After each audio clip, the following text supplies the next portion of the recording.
Hello, my journey walkers, and welcome to Walk It Out Wednesdays with Coach T, where I try to give you some words to live by. So, because I understand that we are all walking out this journey called life, and hopefully together we can all get better at that walk. Okay? Please don't mind me. I'm having focusing issues today, so I'm probably gonna look real crazy, but I'm having focusing issues with my eyes today. Given that May is the month that we honor mothers for their commitment to their families, I've decided to dedicate my Walking Out Wednesday series to the ladies for the entire month. Now, I know I talk to the ladies all the time, but this is a little bit different. It's like times 10. So, ladies, I need you to buckle up and hold on tight because we are about to go for a ride. We are going on a journey of healing and restoration. So during the next 5 Wednesdays together, we are going to be having some crucial conversations because I believe it's time for us to go ahead on and get real and put a few cards on the table, okay? But I got a plan. So we're going to start by reestablishing our identity. Then we're going to do some spring cleaning. Then we are going to level set our own expectations, right? Because we got to make sure we got it together. And I can't think of any better way to end the series than for us to reclaim our time. All right, ladies? So get ready, get ready, get ready. And so it begins tonight with embracing our self-worth. Now, in order for us to be able to do that, we first must establish what that really means. So what is the definition of self-worth? Self-worth is the internal sense of being good enough and completely worthy of love and belonging from others. It's how we make sure that we are confident that we belong and that we are loved and that we should be loved, right? So now that we've got this working definition that we're trying to get to, how do we get there? I think that the best way for us to get there is to start with really defining who we are as women. So let's walk through the natural design of who we are. And we can start that with just knowing who we are as a person. We as women need to know who we are as a person. So one of the things I'm admonishing you guys to do tonight is to stop looking for other people to tell you who you are based on who they think you should be or how they experience you. That was cute when you were a kid because you weren't actually really supposed to know. You were supposed to look for those that were rearing you and guiding you in life to give you a sense of who you are and those things. But as an adult, I got to tell you, it is your responsibility now. It is your responsibility to know who you are. And no one else can actually define who that is other than God. No one on this earth can define that but you. So I'm going to help you out a little bit tonight, okay? If you are familiar with the TV show, the reality TV show Married at First Sight, then you know that it is a show that matches people based on points of commonality and a pre-ascertained list of personal preferences that they claim they care about. I don't know. It's crazy, right? So, and then once they match you, you are now commissioned to plan your entire wedding to marry a complete stranger. Okay? It's really weird. I know that part is crazy, but what I really want to focus on and emphasize in this lesson is the process that they have. It's really cool thing that they do where they task the family members of the intended bride and groom with writing a letter that describes their loved one to their intended spouse. And so this letter is read during the wedding ceremony, and the purpose is to give them insight into the person that they're about to say I do to, right? That they just met when they first got to the altar. Okay? Weird, but again, that's what it is. I wonder what you would write about yourself if you had to be introducing yourself to a potential friend or partner. So, we're about to find out. Okay? So, get your pen and your paper, and I'm about to help you focus this description of yourself on things that truly, truly matter. So get your pen and your paper. I'll get your pen and paper, put it on pause, and come on back because we got work to do. I'm going to give you 4 prompting questions. Are you ready?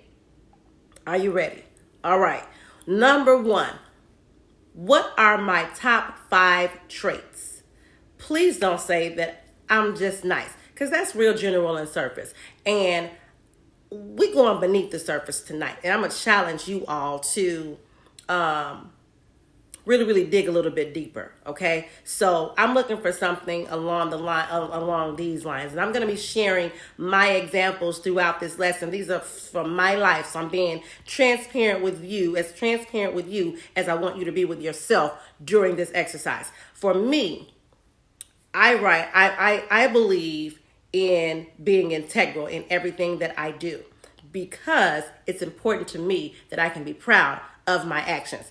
So this is really, truly your opportunity to communicate your moral compass, your code of ethics, the things that govern you, right? Number 2, what are my top areas of improvement?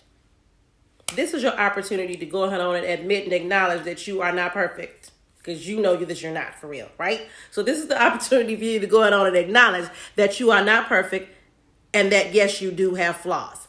It communicates a level of self-awareness about you. And it also shows your ability to acknowledge that there is yet work to be done. And you know this. It also gives you an opportunity to show that you are actively working on improving those flaws.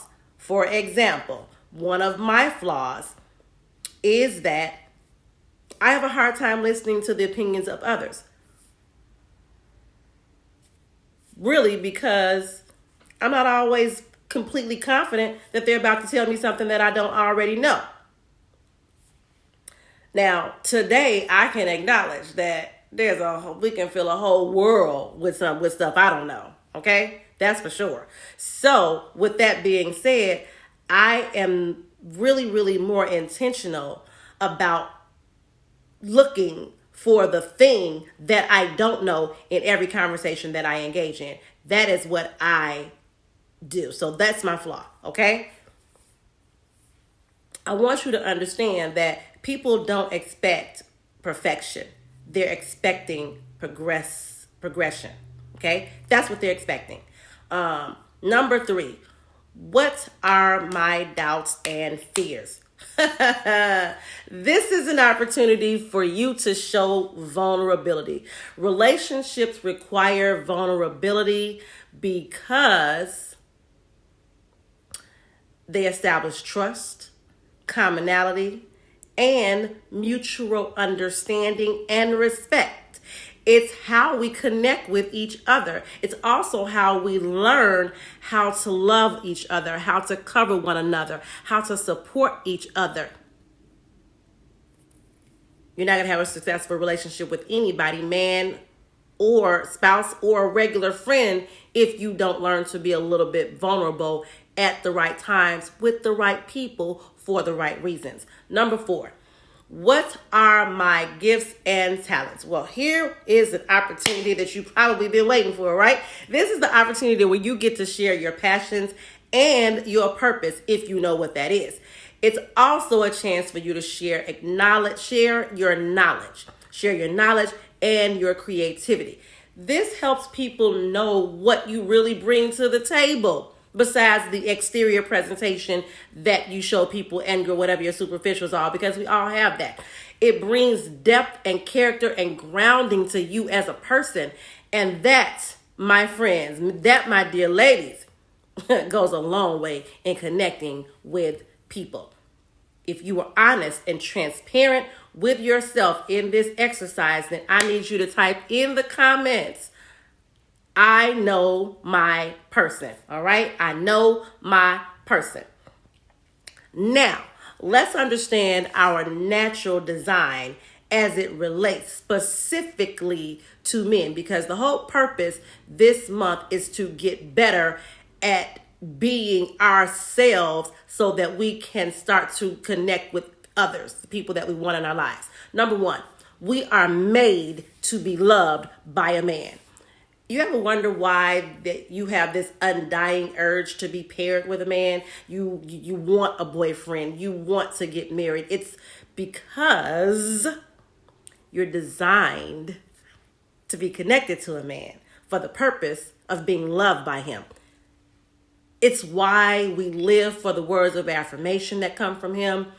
It's why we want constant validation from him that we are special or that we matter to him in some great, wonderful way. We need to know that he values us, that he wants us, that he is proud to be with us and be in connection with us. So let's just be clear. There's absolutely nothing wrong with you feeling or wanting these things. It's natural for you to want and feel these things. The danger is in needing and wanting these things unto desperation. You should never need a man's love more than you first need the love of God or yourself. You've got to be confident in those first two loves, honey, before you can ever have the ability or capacity to give or even receive love from anyone. So now if I'm talking real good right here, I need y'all to type in the comments, love God, yourself, then others, in that order. Love God, yourself, then others, in that order. All right. Number 2, we are designed specifically to complement the differences in men. Additionally, this design allows us to impact the world using our natural differences that not only complement the men in our lives, because it's not just the man we are trying to partner with, but it's also our brothers, our friends that are male. But it also allows us to accomplish great things across different sectors and markets in our lives, which means our differences make room for us to make impact in different arenas. That's the power that we possess as women. Essentially, our differences distinguish our purpose. We can actually be defined as divergent, which means distinct for a purpose. If you understand, ladies, if you only understand that you are made distinct for a purpose, type in the comments, I am divergent. I am divergent. Yes, ma'am. All right, number 3, we are designed to be co-leaders, contributing in the role of an enhancer. Let me tell you what it means to enhance. It means to intensify, increase, or further improve the quality, expense, value, or attractiveness of, to make better, to enrich, refine, or upgrade. This means that as a partner, we can share vision, we can partner to accomplish set goals, and then we can enlarge and extend who and what something or someone is and what something or someone has. Then we are his companion. Understanding, honey? Companion comes last. That's after all of that, okay? If you can truly believe that everything I just said just then, I'm going to need you to type in the comments, I am a co-leader. I am a co-leader. Number 4, We are natural incubators. We have natural ability to bring a child into this world, right? We birth children, which requires that we actually shift and refocus our entire body in order to do it. So because we have that natural ability physically, it gives us this natural inclination to develop and give life to things. Therefore, we have 3 non-physical wounds, okay? Now, there are 4, but I'm not going to get into that. I'm going to give you 3. Emotional, mental, and instinctual. What does that mean? At the end of the day, what it really means is that it enables us to process emotion, thought, and perceptions within ourselves, then nurture it until it is mature, then reproduce it, get this, in a fully developed form. Additionally, we can multiply anything that we receive. That means we can take an idea and incubate it, and as a result, it becomes bigger, greater, stronger, and even more dynamic. We can incubate in these ways. We see possibility and potential. That's all we're talking about. That's why we always say, but I see so much more in you. That's because we can see possibility and potential. We can process words, actions, and the relation and determine the relationship between them, as well as ideas, and assess needs and identify problems and bring resolution in one sitting. This is why we are really, really good at arguing, okay? Why? Because we can work it all out in our head in the heat of a conversation. We are processing through it in the heat of a conversation. And if you got all of that, type, I am an incubator. I am an incubator. Now, as much as I would like to take credit for all of this knowledge that I just dropped right there, that was not me. That is from that's all Dr. Miles Monroe in his 90-day devotional book, The Power and Purpose of a Woman. There's also an original book with the same title to which this devotional accompanies. Get them both. It will change your life literally, okay? It will change your life literally. All right? Now that we know how we are designed, who we're truly designed to be, we have just established our true identity. But in order for us to embrace that identity, we got to call out some of these contradicting beliefs and thoughts so that we can unlearn these behaviors that we have developed as a result. Okay? So, I'm so sure that you have been told by people throughout your lifetime who you were, who you are, and who you were going to be. Okay? Some of it was positive, some of it was negative. And in some ways, you may have lived up to those expectations in either direction. But here's the good news. I need you to understand that anything negative or contrary to God's plan for your life was never meant for you to embrace as the truth. So, I'm going to challenge you this week to really sit down with yourself in a quiet place. And I want you to write down a few things. Number 1, I want you to write down every negative thing that has been said to you, about you, and even that you may have said to yourself that you replay frequently in your mind.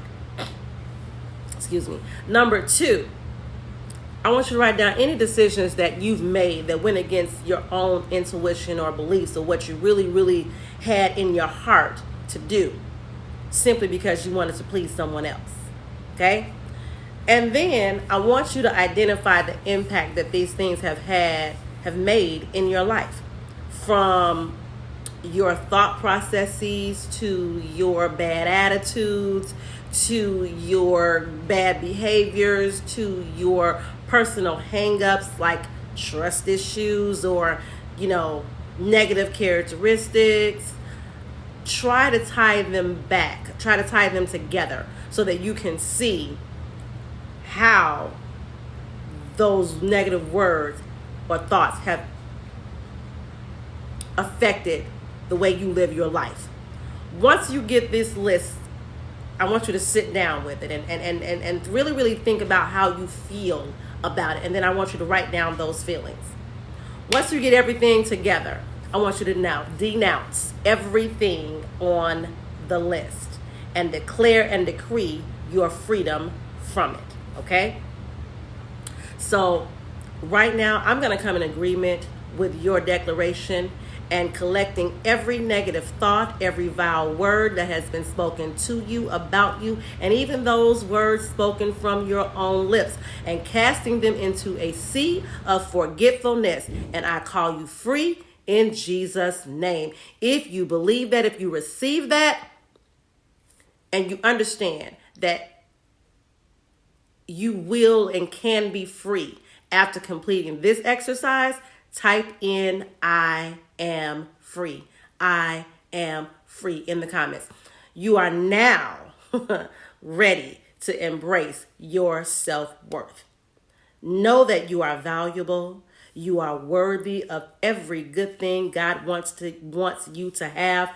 And the only person that can keep you from it is you. So do the work, and I'll see you next week. I am the Coach T, and always remember to just be you. See you next time.